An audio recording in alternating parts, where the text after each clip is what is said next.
Bonjour, merci beaucoup pour cette invitation. Je me sens particulièrement honorée d'être avec vous ce soir parce qu'on a trouvé une manière magique de voyager d'Europe jusqu'à Montréal dans un temps record et je suis honorée de me sentir un peu comme à la maison.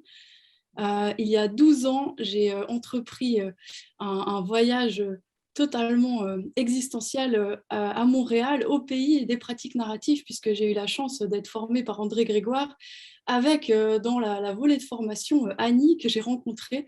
Donc voilà, d'où je me sens un peu comme à la maison. Euh, et à Montréal, une chose que j'ai découverte et qui pour moi était fabuleuse et qui est en lien avec ce dont j'aimerais vous parler, c'est le métier de psychoéducateur, psychoéducatrice, euh, qui lie pour moi la question aussi de l'intervention sociale et qui ne la consigne pas dans les quatre murs du bureau d'un psychologue ou d'une psychologue, et qui lui permet d'exister aussi sur le terrain autrement. J'ai vécu 18 mois à Montréal et j'ai travaillé dans un organisme communautaire qui proposait autant des thérapies de famille que des interventions dans les écoles et toutes sortes d'ateliers pour les enfants, notamment autour du développement des compétences sociales, ainsi qu'à la rencontre des familles dans leur maison, et ça m'avait passionnée. La question qui m'a été posée aujourd'hui, c'est de me demander un petit peu comment, dans l'approche narrative ou biographique, on allait à la rencontre des savoirs expérientiels, des savoirs vraiment des personnes de l'intérieur. Donc, je rejoins tout à fait Madame Kaufmann quand vous dites qu'on essaye de sortir, on a à cœur de sortir de cette posture d'expert. Et du coup, si on n'est pas expert et qu'on n'a pas de minibus, comment on fait pour partir en voyage? Comment on fait pour aller vers cette quête de sens, comme vous le disiez, Monsieur Evanson-Lizer aussi, ça m'a beaucoup touchée. Eh bien, je vais m'appuyer sur une notion qui a été développée par Michael White qui s'appelle la migration identitaire. Elle me parle beaucoup et encore plus ces 2 dernières années dans le contexte sanitaire et social qu'on connaît, d'un tel bouleversement et du fait qu'en fait, on se met en route souvent face aux épreuves de vie. On se, on se met en route. C'est pas forcément volontaire. Parfois, je dis aux personnes que j'ai l'impression qu'elles ont été poussées dans le dos à se mettre en route vers quelque chose qui peut être terriblement douloureux et que leur identité va migrer. Et ça a un côté très déstabilisant d'entreprendre ce genre de migration parce que on sait peut-être d'où on part et on sait ce qu'on laisse, mais on ne sait pas où on va. Et ne pas savoir où on va, ça crée beaucoup de confusion. Et je crois que l'approche narrative ou biographique, c'est demander comment on peut accompagner les personnes dans ces migrations identitaires, telles que Michael White les nomme, comment on peut les accompagner. Moi, l'image qui me parle beaucoup, c'est un pont suspendu. Un pont suspendu dans le vide sur lequel on s'est retrouvé propulsé à un moment donné. Donc, on a quitté une berge qui était familière, qui était peut-être pas très confortable, ça dépend tout des histoires de vie, ça dépend des récits, mais toujours est-il qu'on se retrouve en tout cas, alors peut-être moi ça me parle parce que j'ai un peu peur du vide, je ne sais pas, il faut trouver vos propres métaphores, mais on se retrouve comme ça sur ce pont suspendu, on ne sait pas très bien ce qui va nous arriver, on sait que peut-être quelque part se trouve une autre berge, mais on ne sait même pas de quoi elle est faite, on ne sait pas combien de temps va durer ce voyage, et Michael White nous invitait à accompagner les personnes dans ce chemin. Accompagner les personnes dans ce chemin signifie vraiment aller à la rencontre de leur propre savoir, d'être centré sur leur savoir et leurs ressources, parce que c'est effectivement pas nous qui allons leur dire mais oui, viens, je te promets, après, la berge d'après, elle est superbe. Évidemment qu'on ne se met pas dans une telle posture.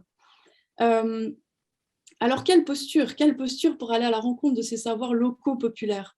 André, toi, tu dirais une posture de Sherpa. Et ça aussi, c'est une image qui me passionne. C'est une posture de un pas en arrière, comme disait aussi Steve de Chaser. On est juste un pas en arrière de la personne et puis on l'accompagne. On a un rôle de guide, un peu comme vous disiez aussi, Madame Kaufmann, sur le fait de dire oh, regardez là, il y a quelque chose d'intéressant, de porter parfois le regard sur des paysages intéressants ou sur des endroits que la personne ne verrait pas. Et puis, on porte un bagage, assurément. On n'est pas dans une position d'expert, mais du coup, qu'est-ce qui se passe et qu'est-ce qui se trouve dans notre bagage? Je pense que Michael White et David Epstein, je connais évidemment, je suis formée en approche narrative, je ne peux pas parler pour l'approche biographique. Je peux imaginer évidemment qu'il y a quelque chose du même type, nous disent, eh bien, en fait, dans notre bagage, on a surtout des questions. On a des manières d'aller à la rencontre des personnes à travers les questions. Et en fait, chaque fois qu'on pose une intervention, on n'est pas neutre, on est à un carrefour. Et nos questions sont autant de carrefours, sont autant de versions possibles de l'histoire qu'on va raconter. Et ça, c'est aussi Michael White qui dit ça de cette manière-là, c'est que une question, elle génère des possibles. Et nous, en tant qu'intervenants, intervenantes, on va avoir cette responsabilité aussi de proposer un chemin. Ce sera évidemment jamais de l'imposer, mais de proposer un chemin avec la responsabilité aussi qui est la nôtre. L'approche narrative va plutôt proposer des cheminements du côté des valeurs, du côté des projets, du côté des intentions, du côté de ce qui soutient la personne, du côté des ressources. Et c'est ces questions qui vont nous guider vraiment dans l'intervention à aller à la rencontre de ces savoirs locaux et populaires.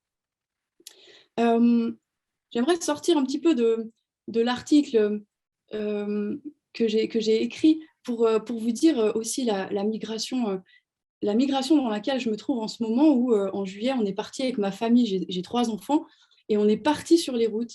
Et pour moi, c'était une manière d'aller sur le terrain. Je vous parlais tout à l'heure de ce fabuleux métier de psychoéducatrice, et pour moi, c'était une manière de dire allons à la rencontre des communautés, allons à la rencontre sur le terrain des personnes qui vivent peut-être de manière un petit peu différente. Et malgré le contexte sanitaire, vous êtes d'accord que ce n'était pas la meilleure manière, le meilleur moment pour se mettre en route.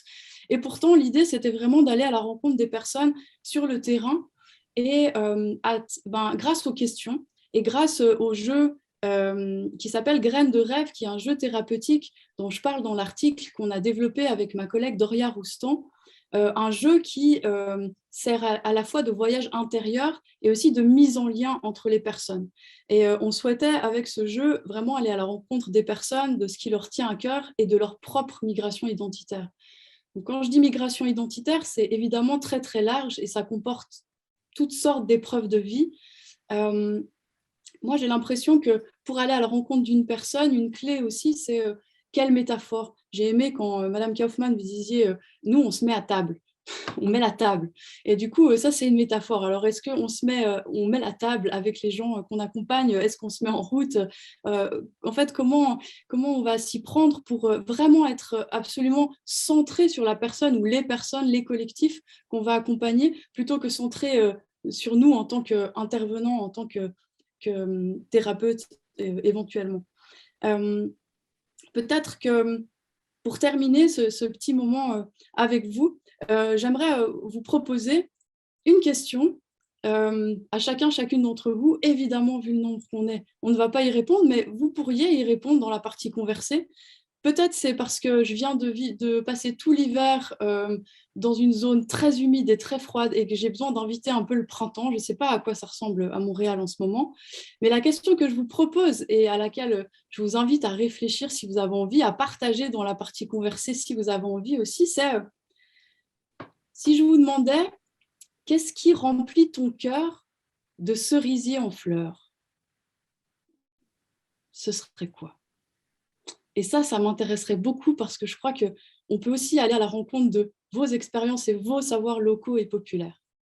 Merci beaucoup et puis à tout de suite.